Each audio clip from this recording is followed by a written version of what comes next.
Hello everyone, एक बार फिर से आप सभी का स्वागत है हमारे चैनल BAMS लेक्चर्स में। मैं हूं एक बार फिर से आप सभी के साथ भव्या, और आज हम अपने थर्ड सब्जेक्ट के बारे में बात करेंगे जो कि है क्रिया शारीर। अभी तक हमने 2 सब्जेक्ट्स के एग्जाम पैटर्न और मार्क्स डिस्ट्रीब्यूशन के बारे में देख लिया है, जो कि थे संस्कृतम एवं आयुर्वेद का इतिहास, और दूसरा आपका था पदार्थ विज्ञान। आज हम बात करेंगे क्रिया शारीर के बारे में।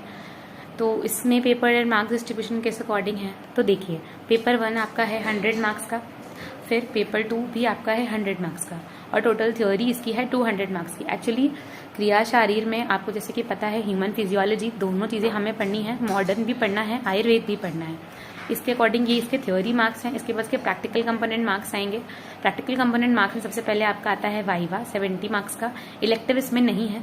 इंटरनल असेसमेंट के मार्क्स आपके होंगे 30। टोटल प्रैक्टिकल मार्क्स आपके हो गए 200। टोटल मार्क्स इसके हो गए 400। इसके बाद से हम देखते हैं कि पेपर 1 में किस तरीके से मार्क्स डिस्ट्रीब्यूशन है। तो पेपर 1 का टाइम कितना है, 3 आवर्स का। इसमें भी MCQ, शॉर्ट आंसर क्वेश्चन और लॉन्ग आंसर क्वेश्चन, जैसे कि हमने पहले देखा था। और इसमें मार्क्स डिस्ट्रीब्यूशन सेम ही है 28/4, यानी कि टोटल आपका हो गया ये 100 मार्क्स का। इसके बाद एक बहुत important note, all question are compulsory. फिर इसके बाद हम देखते हैं पेपर 2।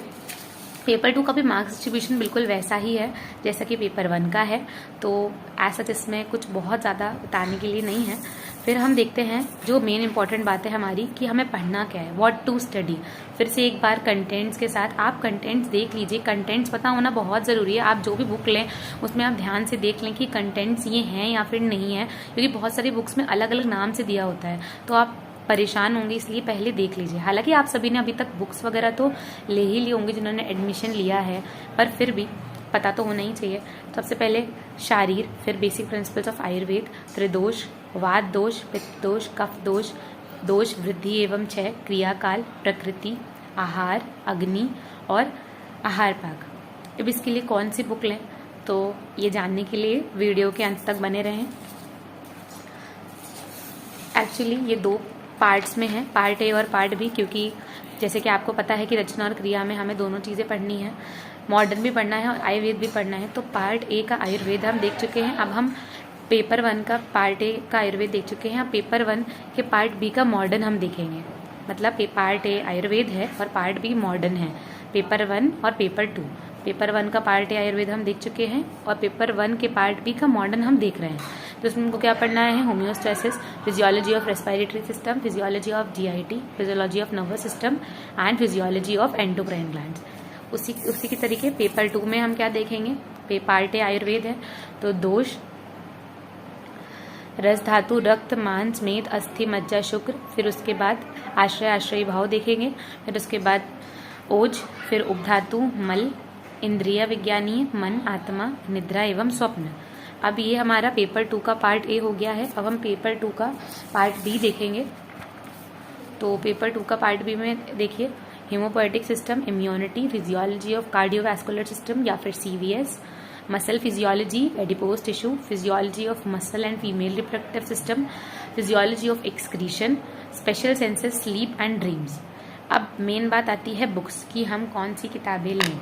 किताबें सही हों तो पढ़ाई बिल्कुल सही होती है, इसलिए सही बुक्स का पता होना बहुत ज़रूरी है। बीइंग एन आयुर्वेद स्टूडेंट मैं आपको बुक्स रेफर कर सकती हूँ, अगर आपको अच्छी लगे तो आप वो परचेज कर सकते हैं। मैंने पढ़ा है डॉक्टर बबीता शर्मा की बुक और प्रोफेसर APS चौहान की बुक से, जो मुझे पर्सनली बहुत ही अच्छी लगी। इन बुक्स की सबसे खास बात यह है कि ये मॉडर्न से रिलेट करके आपको आयुर्वेद पढ़ाते हैं। हालांकि आयुर्वेद को मॉडर्न से कम्प्लीटली कोरिलेट नहीं किया जा सकता है, पर फिर भी क्योंकि हम अभी तक मॉडर्न पढ़ते आ रहे हैं, अचानक से हम आयुर्वेद में ओज पढ़ेंगे, धातु पढ़ेंगे, तो हमें एक आपको समझने के लिए भी तो कुछ चाहिए कि हम समझेंगे कैसे कि इसको क्या हम समझ सकते हैं। क्योंकि हम डायग्नोसिस जब करेंगे तो अस्थि, मज्जा, शुक्र के हिसाब से डायग्नोसिस करना थोड़ा सा डिफिकल्ट है।